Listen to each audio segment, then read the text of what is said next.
alive! It's alive! It's alive! I want to play a game.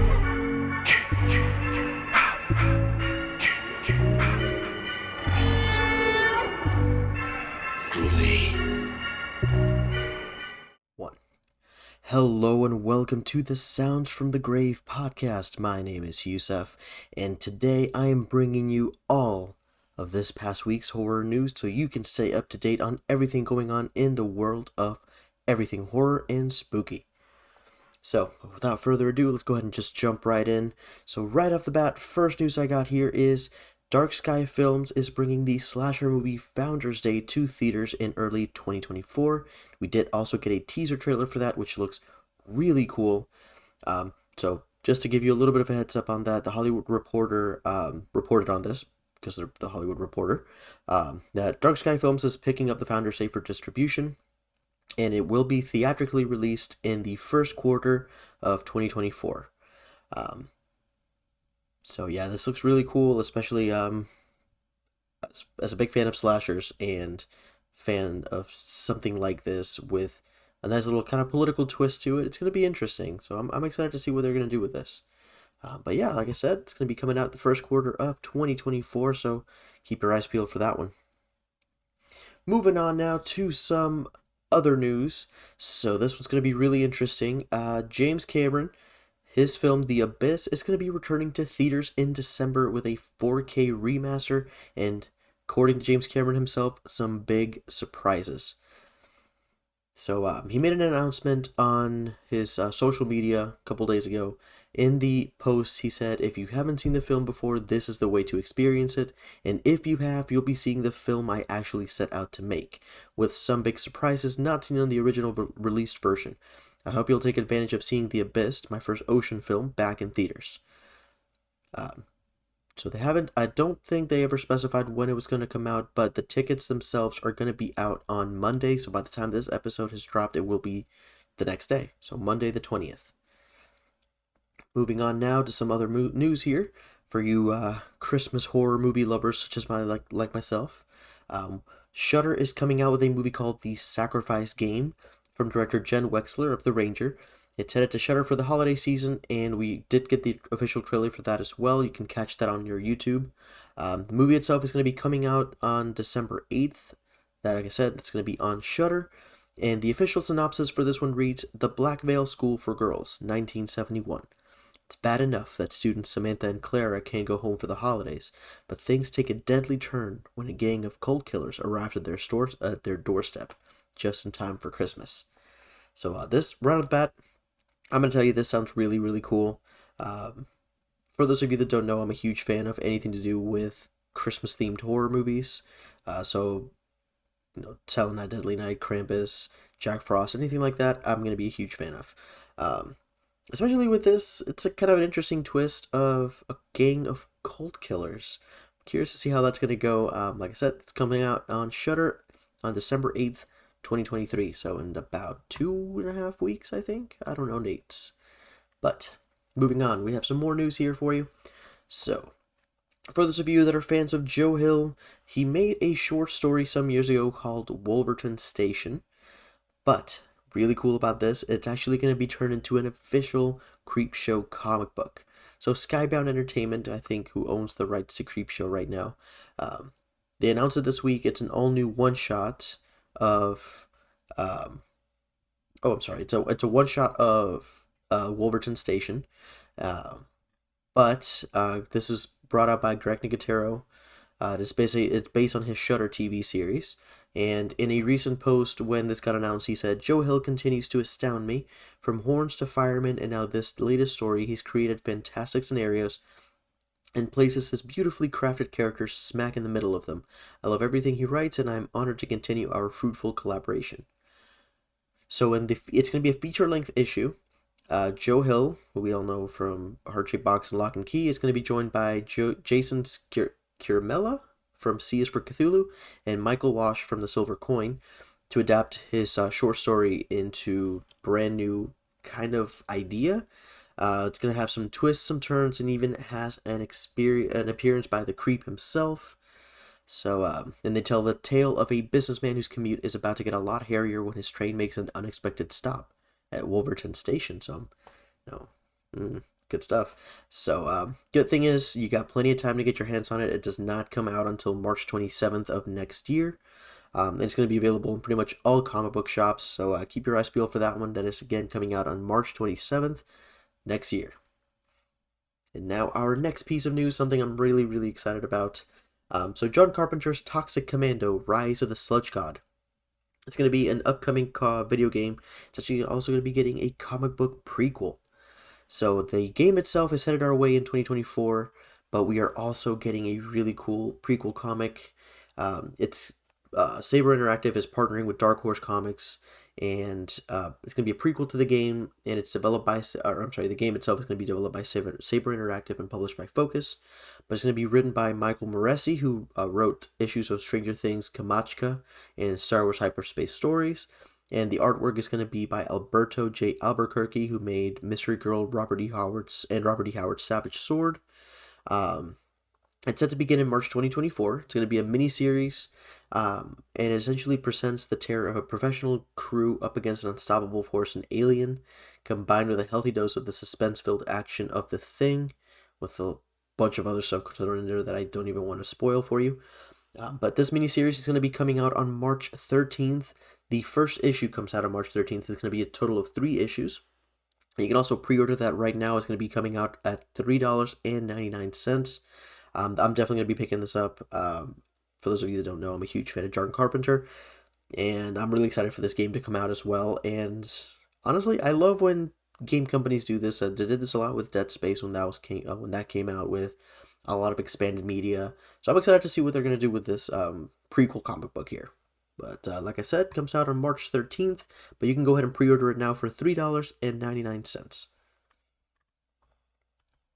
But moving on, we've got some more comic book related news here.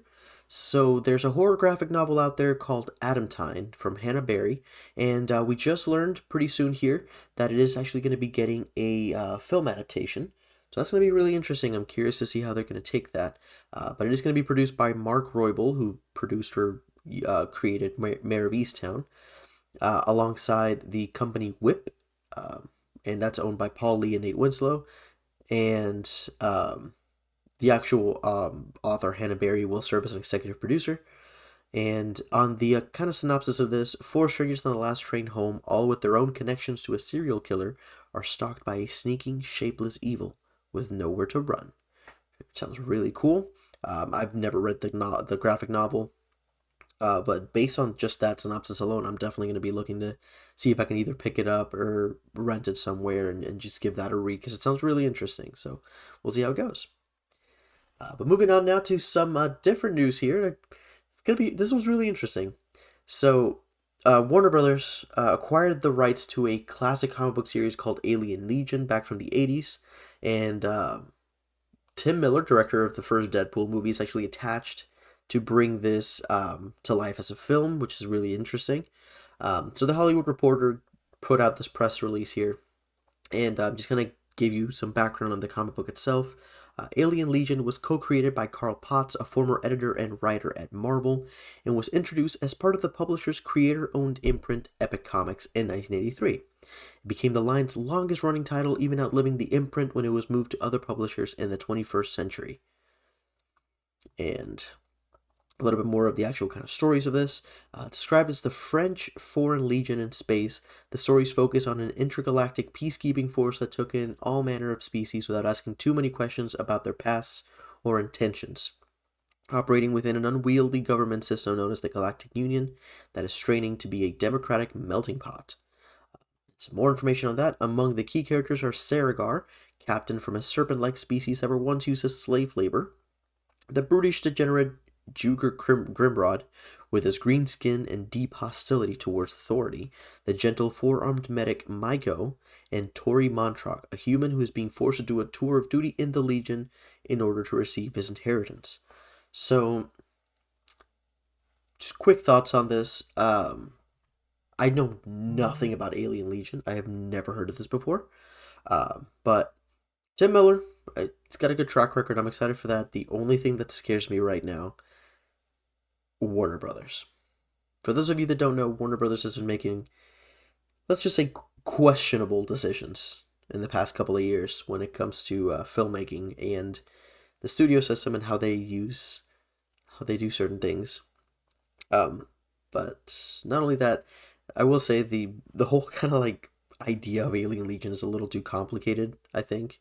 At least for like one movie, so I'm really hoping if they do decide to go forward with this, that they turn it into kind of a saga or a universe and do a lot with it. Because yeah, if you're doing like a one-time thing, this looks kind of complicated. There's a lot of moving parts here and there with this. So here's hoping. But moving on, I got some more news for you here. Talking about the movie Imaginary.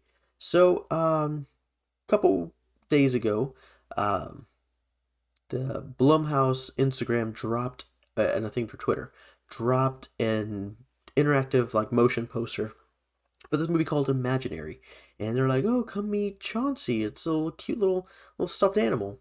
But obviously, I'm sorry, not it's a Blumhouse. I think it's actually Lionsgate. But yeah, this looks really interesting. The trailer also dropped, which I saw the trailer. It looks really, really cool. But just to give you a little bit of background on this, so DeWanda Wise from Jurassic World Dominion is going to be in the film, and she's also producing it.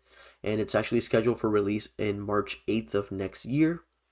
And just to give you a quick round out on the synopsis on that, this reads out as Jessica moves back into her childhood home with her family. Her youngest stepdaughter Alice develops an eerie attachment to a stuffed bear named Chauncey she finds in the basement. Alice starts playing games with Chauncey that begin playful and become increasingly sinister.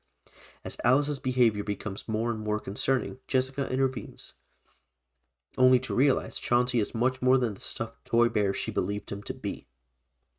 So this sounds really cool. I love when they kind of play with like kids elements in horror and just kind of give them that spooky twist to make things even creepier. So let's see how this goes. But like I said, it's coming out from Lionsgate, drops on March 8th, 2024. So yeah, keep your eyes peeled for that one as well. Now moving on to some more James Cameron related news here. So early 2024, we are going to be getting a lot of releases of his previous films. And also we do have an actual release day for The Abyss coming back to theaters, and that is going to be on December 6th. It is going to be a one-night only showing. So if you are interested, just keep in mind it is only on December 6th. But the cool thing is, 6 classic James Cameron movies are gonna get a 4K Ultra HD release, and there's quite a bit of them. The 6 titles include The Abyss, True Lies, Aliens, Titanic, Avatar, and Avatar: The Way of Water. Now, there's going to be a bunch of different editions, different release dates, so I'm just going to read some of them out for you here. So the first one is going to be actually in December of this year, December 5th, available for the first time ever on 4K Ultra HD Blu-ray. It's going to be the Titanic 25th Anniversary Collector's Edition. And then a week later, on December 12th, available in 4K Ultra HD, is going to be Aliens, The Abyss, True Lies, Avatar, and Avatar: The Way of Water. And these are all going to be collector's edition. Later on, there's also going to be some more releases next year of some other editions, but all of them are also going to be 4K Ultra HD, and I think some of them are going to be like a collector's version in Blu-ray. But if you're looking to upgrade your current physical media collection for James Cameron related films, keep an eye out for these, especially for something like Titanic that has not been, or actually all of these that haven't come out in 4K at all. And being able to get the first imprints of those is going to be a big deal, so definitely get your hands on those if you want them. But I forgot the next piece of news here. So from director Babak Anvari, who directed Under the Shadow and Wounds, it's going to be a psychological thriller called Hallow Road. And we got some reports recently that Rosamund Pike from Saltburn will be in the film. For those of you that don't know, Rosamund Pike was also in David Fincher's Gone Girl and the criminally horrible movie Doom from 2004 with The Rock. But also Matthew Rice from Perry Mason, or Reese, I'm so bad at these names, is also on board for this one. He's going to be in this film as well. And the quick synopsis on this: the film watches as 2 parents enter a race against time when they receive a distressing late-night phone call from their daughter after she caused a tragic car accident. So that's really all we know so far. It's very early stages right now. All we know is Babakan Bari is up there to direct, and we have Rosamund Pike and Matthew Rice or Reese. So yeah, that's pretty much all we know. As you know, obviously as more things come out, we'll keep an eye on them and we'll let you know. But this looks really interesting. I'm excited to see what they're going to do with this.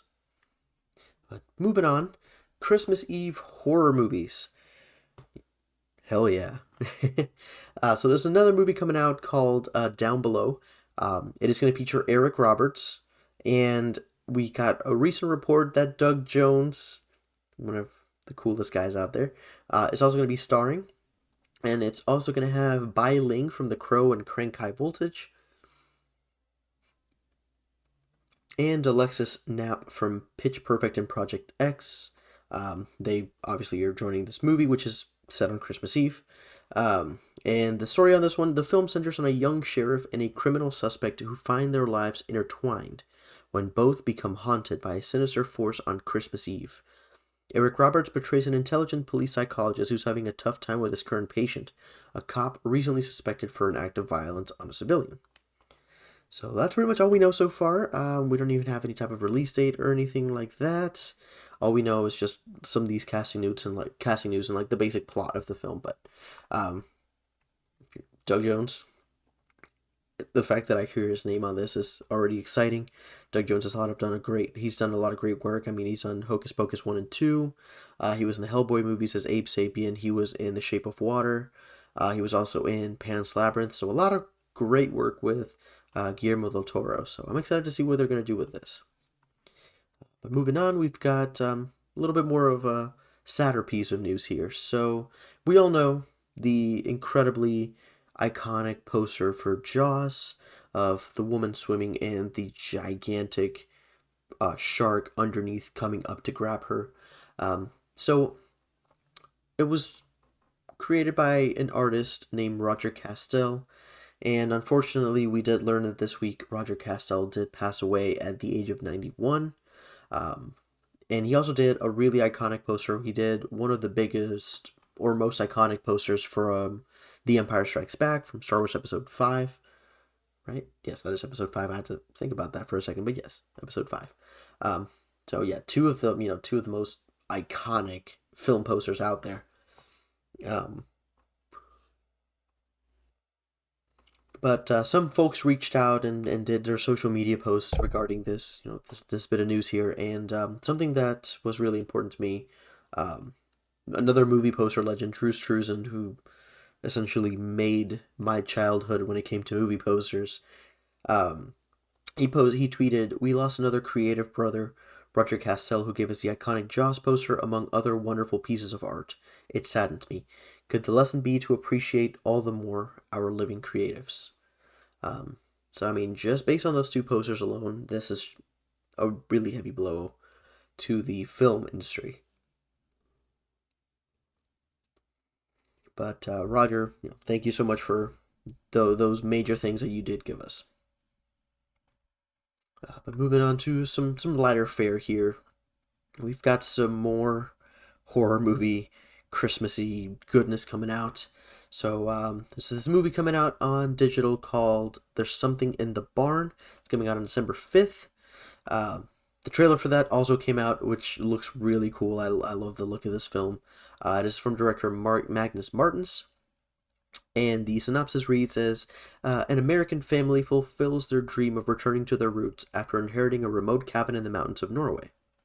However, they are in for a big surprise. An elf with a nasty temper lives in the house's barn.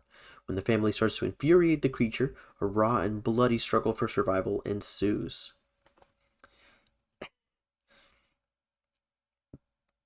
So this is going to be interesting. I'm not 100% sure where they're going to take this. It's definitely giving me Gremlins vibes just from the trailer. At the same time, though, I cannot stop thinking about this movie called Elves that had Dan Haggerty.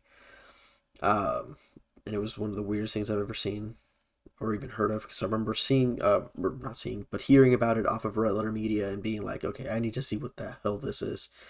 Because it's essentially like Nazi elves that are looking to impregnate women for the master race. I have no clue. It's the weirdest shit out there. But I'm interested to see how they're doing this because, like I said, Christmas horror is one of my favorite things.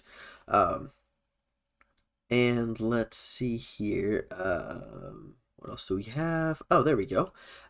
So Eli Roth's Thanksgiving. This movie just dropped over the weekend here. I haven't seen it just yet. I'm actually making plans with a couple of friends to go see it this next week for kind of the post Thanksgiving thing we got going on. But right off the bat, NECA is already turning the new slasher John Carver into a bunch of figures and a bunch of merch. So it was originally already previewed at the Toy Fair in October in New York, but they officially revealed the action figures, and there's already a bunch of different styles here. Um, and they've already NECA has already opened the pre-orders on 3 figures and 2 plush dolls, and they also have a mask and shirt bundle. So we have the ultimate John Carver 7-inch scale action figure, and it comes with a bunch of stuff with a musket, sledgehammer, axe, dart gun, mini tenderizer, knives, removable hat, extra hands, and 3 interchangeable masks. It comes in a collector-friendly window box for the all this pretty much the standard for NECA figures with the clear opening flap on the front of the box. There's also going to be a John Carver 8-inch clothed action figure. So this one's going to be a tailored fabric jumpsuit with 2 masks, a hat, an axe, a meat tenderizer, and a knife. Also comes in window box packaging. So a little bit less accessories, but you do get the fabric clothing for John Carver on this one. Um, we're also getting a John Carver Toonie Terror 6-inch scale action figure. So this one is kind of based on Saturday morning cartoons. NECA has had a really big success with a lot of these, with like the really interesting design on these. This one's going to be about 6 inches tall, and it comes an axe and a turkey mascot head, and it comes in that blister card packaging, kind of like the old, almost like an old He-Man figure. But then we're also getting a John Carver plush. It's a 7.5-inch plush version of the Killer, and it's made from soft premium material. So if you like to cuddle up with a John Carver, by all means, go get yourself a John Carver plush. And there's also a turkey plush that is 7.5-inch plush as well. Looks like it's a turkey from the horror film, and it also features a detachable head that you can put back on with Velcro. But yeah, it sounds pretty funny. And then there's also the T-shirt and John Carver mask bundle. So it's a plastic vacuum form replica of the mask, and it also comes with a T-shirt. So yeah, that's I'm really excited to see this. I've heard really good things about Thanksgiving already, and I'm interested to see what they're gonna do with this movie. And I'm surprised that NECA is already like, boom, we got merch ready to go for this. So you know what? More power to you, NECA. I'm excited for these. Depending on how much I like the movie, I may pick up one of these. I have to add it to my growing list of NECA figures that I want to get. Don't at me. But moving on, this is actually really, really cool. Something I'm actually really excited about. So, People Under the Stairs, one of Wes Craven's most underrated movies. I think this movie's amazing. I love People Under the Stairs. And here's what's interesting. As we tend to do with horror movies, The People Under the Stairs is getting a remake. And I know what you're thinking. Oh, it's a remake. Who cares? I care because it's going to be written by the folks, by Ezra Clayton Daniels, who wrote Doom Patrol and Night Sky. And it is being produced by Monkey Paw Productions, which is Jordan Peele's production company. So, shut up. So it's actually going to be produced by Jordan Peele and Win Rosenfeld. And I'm really excited for this. I'm curious to see what he's going to do with this. When it comes to producing and like picking projects that are not necessarily directed by him, something I would definitely give props to is Nia DaCosta's incredible job directing Candyman's kind of spiritual sequel, which was incredible. It's one of my favorite horror movies of 2021 or 22, whenever it dropped. I can't remember, but I loved it and I still watch it occasionally. But yeah, I'm excited to see what they're going to do with this. The People Under the Stairs is such a really interesting movie, and I really feel that, especially written by somebody who's written for Doom Patrol, which is such a wild and like goofy and kind of psychedelic thing going on there. I'm curious to see what they're going to do with this. But that right now is really all we know. It's still in very early development. This is just saying, hey, we're producing this, we're writing this. That's all we're going to say for now. But yeah, I'm definitely keeping my eye on any news regarding that because it sounds like it's going to be really good. But we got some more news here. So 20th Century Studios released the first look at its upcoming film, The First Omen. So this is actually going to be a prequel to the original horror film franchise, and it's going to be coming out next year on April 5th. And the basic plot of this one is when a young American woman is sent to Rome to begin a life of service to the church, she encounters a darkness that causes her to question her own faith and uncovers a terrifying conspiracy that hopes to bring about the birth of evil incarnate. So this one I'm not terribly excited for. Granted, I've only seen the first Omen movie, and me personally, I've never really been a huge fan of religious horror. I'm not a huge fan of stuff like The Exorcist or The Conjuring or anything to do with like exorcisms and religious movies. Never really been my thing. I'll watch them occasionally. Like I did see The Nun 2, and ugh, that's all I'm going to say about that. Was not a fan of that movie. But we'll see how it goes. The picture itself looks really cool. You can catch it on 20th Century Studios' Instagram and their Twitter. But yeah, it looks cool, but that's about all I can really say just because I don't really know too much about what the project is. And also my excitement level for it isn't really super high just because like it's not really my cup of tea when it comes to these types of movies. But moving on, we got some more news here. So Mike Flanagan is going back to the world of Stephen King here with The Life of Chuck, and he actually already announced that production has wrapped on The Life of Chuck. So here's what's interesting though, and this is something that he said in his announcement thread for this. Life of Chuck won't exactly be a horror movie, which I know people are like, oh, wait a minute, why is he doing this? Because Mike Flanagan is known as a horror director, but honestly, just as writing alone outside of horror gives this anything I would need to get me excited. So, The Life of Chuck, for those of you that don't know, is from a Stephen King 2020 anthology called If It Bleeds. And it actually had 3 separate stories linked together, and it tells the biography of Charles Krantz, but in reverse. So it begins with his death from a brain tumor and ends with his childhood in what's supposedly a haunted house. So it's really interesting, like, style. And yeah, I'm really excited to see what they're going to do with this and how they're going to tell this story. But from the Stephen King perspective, it's definitely not in like the horror vein that I think he's most known for. So it's kind of been described from previous sources that it's something similar to movies like Green Mile or Shawshank or Stand By Me. So a little bit more dramatic, more than horror.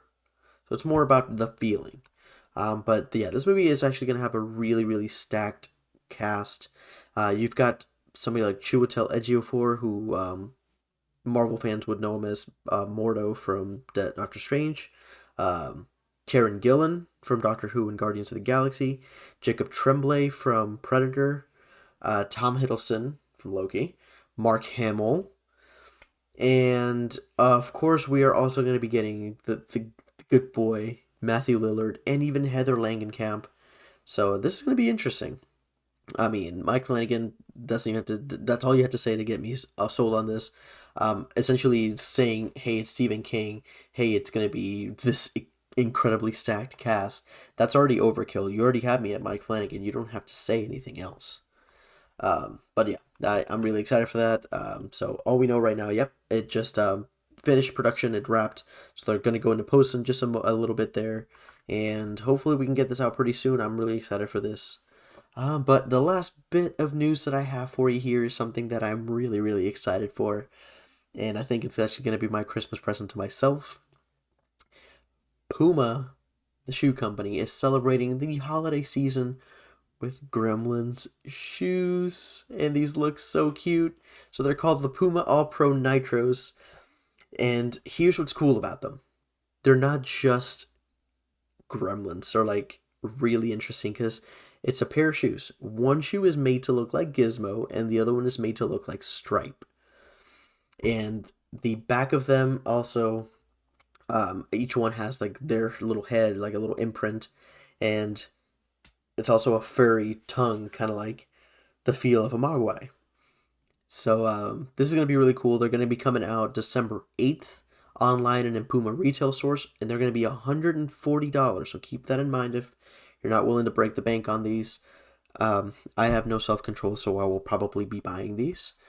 I really just hope that I am able to get them in time. But if you aren't able to get the shoes, that's okay, and you still want to get some Gremlins Puma cool stuff there. The in addition to the shoes, the collection also has hoodies, tees, and sweatpants. So yeah, this is gonna be really exciting stuff. Like I said, they drop on December 8th, and the shoes are gonna be $140. But that's really all the news that I have for you guys here.